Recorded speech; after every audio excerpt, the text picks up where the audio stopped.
అతిథి వర్క్ చేసుకుంటూ తన కాలి దగ్గర కింద పడిపోయిన పేపర్ని తీసి చూస్తుండగా గుండె ఆగిపోయినట్టు ఫీల్ అవుతూ ఉంటారు అహల్య, గౌతమ్. ఇక పేపర్ తిప్పి అందులో ఉన్న మ్యాటర్ని చదవబోతూ ఉంటుంది అతిథి. అప్పుడే తన మొబైల్ రింగ్ అవ్వడంతో పేపర్ని అక్కడే పెట్టేస్తుంది. కానీ అది గాలికి ఎగిరి మళ్ళీ కింద పడిపోతుంది.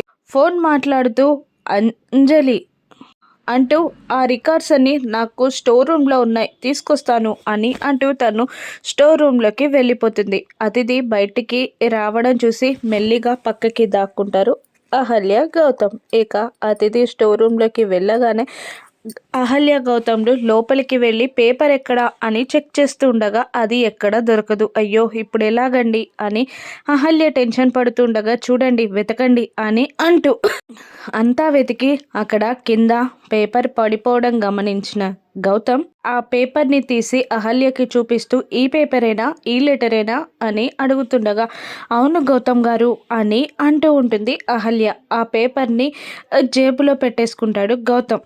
ఇక బయటికి వెళ్ళిపోదాం అనుకునే టైంలో అతిథి లోపలికి వస్తూ ఉంటుంది. దాంతో అయ్యో అతిథి వస్తుందండి అని అహల్య భయంగా అంటూ ఉండగా పదండి అంటూ వాష్రూమ్లోకి తీసుకెళ్తాడు అహల్యని గౌతమ్. వాళ్ళిద్దరూ వాష్రూమ్లో ఉండిపోతారు. ఇక్కడ పేపర్ ఉండాలి కదా, ఇంతకు ముందు ఏదో లెటర్ లాంటిది అని వెతుకుతూ ఉంటుంది అతిథి. అప్పుడే పవర్ ఆఫ్ అయిపోతుంది. పవర్ పోవడంతో శ్రావ్య క్యాండిల్ తీసుకురా అని అతిథి గట్టిగా అరుస్తూ ఉంటుంది. యామిని శ్రావ్యని అతిథిని భోజనానికి పిలువు అనగానే అలాగే అత్తయ్య అంటూ క్యాండిల్ పట్టుకొని పైకి వెళ్తూ ఉంటుంది శ్రావ్య. ఇక అతిథి చీకట్లోనే అబ్బా ఇప్పుడే పవర్ పోవాలా, ఆ లెటర్ ఏంటో అని అనుకుంటూ ఉంటుంది. ఇక అదే టైంలో ఒక్కసారిగా పవర్ వస్తుంది. శ్రావ్య క్యాండిల్ పట్టుకొని అతిథి దగ్గరికి రూమ్ బయటికి వస్తుంది. అతిథి రూమ్ బయటే నిలబడి ఉంటుంది.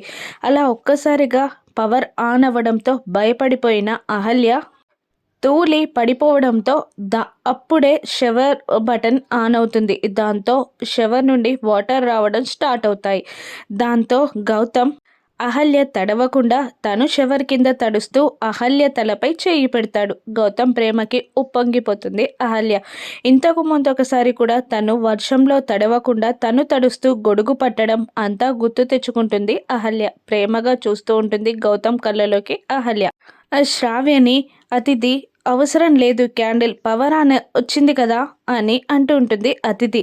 భోజనానికి రా అతిథి అని అంటూ ఉంటుంది శ్రావ్య. అలాగే నేను వస్తాను, నువ్వు వెళ్ళు అని అనడంతో సరే అంటూ శ్రావ్య కిందికి వెళ్ళిపోతుంది. వెళ్ళబోతున్న అతిథికి వాష్రూమ్లో నుండి వాటర్ సౌండ్ వినబడడంతో షవర్ సౌండ్ వస్తుందేంటి అని అనుకుంటూ లోపలికి నడుస్తూ ఉంటుంది. అహల్య, గౌతమ్లు కళ్ళలోకి కళ్ళు పెట్టుకొని చూసుకుంటూ ఉంటారు. అలా గౌతమ్ ప్రేమకి మైమర్చిపోతుంది అహల్య. అప్పుడే షవర్ నుండి వాటర్ పడడం ఆగిపోవడం, వాటర్ రావట్లేదండి అని అంటూ ఉంటుంది అహల్య. దాంతో పైకి చూస్తాడు గౌతమ్. అప్పుడే డోర్ ఓపెన్ చేసి అక్కడున్నది చూసి షాక్ అవుతుంది అతిథి. కానీ అక్కడ ఏమీ ఉండదు, ఖాళీ వాష్రూమే ఉంటుంది. మరి సౌండ్ ఎందుకు వచ్చింది అని అంతా చూస్తూ ఉంటుంది అతిథి. కానీ అహల్య, గౌతమ్లు అతిథి ఓపెన్ చేసిన డోర్ వెనకాలే భయంగా దాక్కొని ఉంటారు.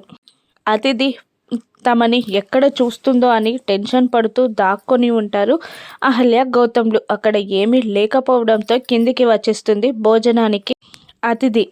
అతిథి వెళ్ళిపోయినట్టుందండి అని గౌతమ్కి అహల్య చెప్పగానే మెల్లిగా తొంగి చూసి వెళ్ళిపోతున్న అతిథిని చూసి అహల్యని తీసుకొని బయటికి వచ్చేస్తాడు గౌతమ్. కింద శ్రావ్య అతిథి ఆ యామినీలకి వడ్డిస్తూ ఉండగా ఇక అది చూసి వాళ్ళు భోజనానికి కూర్చున్నారండి, ఇదే మంచి టైం, మనం వెళ్ళిపోవడానికి పదండి అని అంటుంటాడు గౌతమ్. అప్పుడు అహల్య ఒక్క నిమిషం ఆగండి అంటూ గౌతమ్ తడిచిన జుట్టుని తన చీర కొంగుతో తుడుస్తూ ఉంటుంది అహల్య. గౌతమ్ అహల్య ప్రేమకి మురిసిపోతాడు. ఇంకా తుడుస్తున్న అహల్య చేని పట్టి ఆపేసి ఫస్ట్ వెళ్దామండి అని అంటూ మెల్లిగా యామిని, అతిథి, శ్రావ్య చూడకుండా సోఫా పక్కకి నక్కి నక్కి దాక్కొని అక్కడ నుండి బయటికి వచ్చేస్తారు గేట్ దగ్గరికి. అమ్మయ్య బయటపడ్డామండి, ఇంకొకసారి నాకు తెలియకుండా ఇలా పిచ్చి పనులు చేయకండి అని గౌతమ్ అహల్యని అనగానే సారీ చెయ్యనండి అంటుంది అహల్య. కానీ గేట్‌కి తాళం పెట్టుంటుంది. తాళం పెట్టుందండి అని అంటూ టెన్షన్ పడుతూ ఉంటుంది అహల్య. గోడ దూకడమే అని అంటూ ఉండగా, అమ్మో! నాకు గోడ దూకడం రాదు అంటుంది అహల్య. నేనున్నాను కదా అని అంటూ అహల్యని ఎత్తి గోడపై కూర్చోబెట్టి తను గోడ దూకుతూ ఉంటాడు గౌతమ్. అదే టైంలో అక్కడే ఉన్న మట్టి కుండ సౌండ్ రావడంతో ఆ సౌండ్ విన్న అతిథి, ఏదో సౌండ్ అయిందమ్మా, నేను ఇప్పుడే చూస్తాను అని అంటూ బయటికి వస్తూ ఉంటుంది అతిథి. అదే టైంలో తను అటువైపు దూకి మోకాళ్ళ మీద కూర్చొని అహల్యకి చెయ్యందించి మెల్లిగా అహల్యని కిందికి దించుతాడు గౌతమ్. పర్లేదు కదా అని అడుగుతుంటాడు గౌతమ్. పర్లేదు అని అహల్య అంటుంది. అహల్య అటువైపు దూకడం, అతిథి బయటికి రావడం ఒకేసారి జరుగుతాయి. దాంతో అతిథికి గౌతమ్ అహల్యలు ఇంటికి వచ్చినట్టు తెలీదు. ఇక వాళ్ళు అక్కడి నుండి ఇంటికి బయలుదేరుతారు. మరోవైపు బంగారాజు బుజ్జిని, బాబు డిన్నర్కి రా అని పిలుస్తూ ఉండగా అందరినీ రానివ్వండి అని అంటూ ఆడుకుంటూ ఉంటాడు బుజ్జి కార్లతో. అప్పుడే పైనుండి కిందికి వస్తున్న అవంతిక ఆ కారుపై కాలేసి జర్రున జారి కింద పడుతుంది. పైకి లేచి బుజ్జిని తిడుతూ ఉంటుంది. అప్పుడే భానుమతి వచ్చి బుజ్జిని తిడుతూ ఉంటుంది. నీకు ఎక్కడ ఆడుకోవాలో తెలీదా?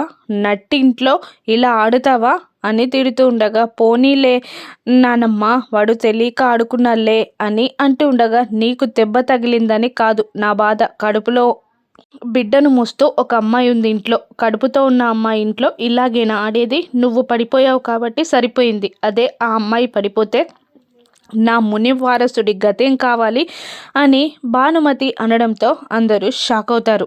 అంటే ఇప్పుడు నేను పడ్డందుకు కాదా నీ మునిమనుమనికి ఏమవుతుందో అని టెన్షన్ పడుతున్నావా అని అంటుంటుంది అవంతిక.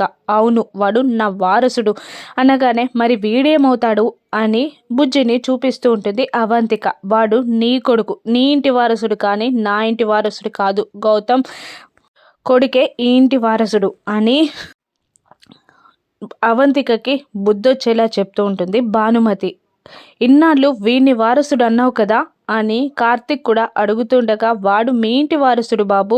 ఏ ఇంట్లోనైనా ఏ ఆచారం పడకైనా కొడుకే వారసుడు అవుతాడు కానీ బిడ్డ కొడుకు కాదు అని అనడంతో ఇప్పుడు ఈ డిస్కషన్ ఎందుకు అని అంటూ అర్జున్ అడుగుతూ ఉండగా, భానుమతి మాత్రం గౌతమ్ కొడుకు మాత్రమే ఇంటి వారసుడు అని గట్టిగా చెప్తూ ఉంటుంది. అది విన్న గౌతమ్, అహల్య కడుపులో పెరుగుతుంది, ఇంద్రా బిడ్డ అని తెలిస్తే నానమ్మేమంటుందో అని టెన్షన్ పడుతూ ఉంటాడు. ఆపండత్తయ్య, అవంతికను ఎందుకు బాధ పెడతారు అని అంటూ, బుజ్జి నువ్వు కూడా ఇలా నడింట్లో ఆడటమేంట్రా, మీ అమ్మకి ఎంత దెబ్బ దక్కిందో చూడు అని అంటూ ఉండగా, అనండి అందరూ మమ్మల్ని అనండి అంటూ బుజ్జిని కొడుతూ ఉంటుంది అవంతిక. దాంతో గౌతమ్ అహల్యలు చూడలేక గౌతమ్ వెళ్ళి వాళ్ళ అక్కని ఆపి బుజ్జిని గట్టిగా వాటేసుకుంటాడు. వాణ్ణి ఎందుకు కొడుతున్నావు అక్క అలా అంటుండగా, నా కొడుకు నా ఇష్టం అని అంటూ వాణ్ణి లాక్కొని పైకి వెళ్ళిపోతుంది అవంతిక. ఎందుకు అత్తయ్య గారు పాపం అవంతికని బాధ పెట్టారు అంటుండగా, తెలియాల్సిందే, గౌతమ్ కొడుకు మాత్రమే ఇంటి వారసుడు, అందరికీ తెలియాలి, బాధపడ్డా సరే అని అంటూ ఉంటుంది భానుమతి. ఇక అక్కడ గొడవ జరిగి సద్దుమణుగుతుంది. ఇక బుజ్జి మెట్ల మీద కూర్చొని బాధపడుతూ ఉండగా భోజనం తీసుకొని వస్తుంది అహల్య. సారీ బుజ్జి, నా వల్ల ఇదంతా అంటుండగా, నేనే సారీ చెప్పాలి అత్త, అలా నట్టింట్లో ఆడుకునేవాణ్ణి కాదు, తప్పు చేశాను, బామ్మ చెప్పింది కరెక్టే, నువ్వు పడుంటే నా ఫ్రెండ్ ఏమవ్వు, సారీ రా ఫ్రెండ్ అంటూ అహల్య పొట్టపై చెయ్యి వేసి చెప్తూ ఉంటాడు బుజ్జి. బాబు పుట్టాక నన్ను మర్చిపోతావా అత్త అని అడుగుతుండగా, లేదు నిన్నెందుకు మర్చిపోతాను, నువ్వు నా పెద్ద కొడుకుతో సమానం, గౌతమ్ గారి తర్వాత నన్ను ఇంట్లో అర్థం చేసుకుంది నువ్వే అని ముద్దుగా ముద్దలు కలిపి తినిపిస్తూ ఉంటుంది అహల్య. నువ్వు బయటకు వచ్చాక మనం ఆడుకుందాం ఫ్రెండ్ అని అంటూ మాటలు చెప్తూ ఉంటాడు బుజ్జిగాడు. వాళ్ళిద్దరి ప్రేమని చూసి పొంగిపోతాడు గౌతమ్. అహల్య కడుపులో పెరుగుతుంది, ఇంద్రా బిడ్డ అని బయటపడుతుందా? రాను ఎపిసోడ్స్లో చూద్దాం. Thank you for watching.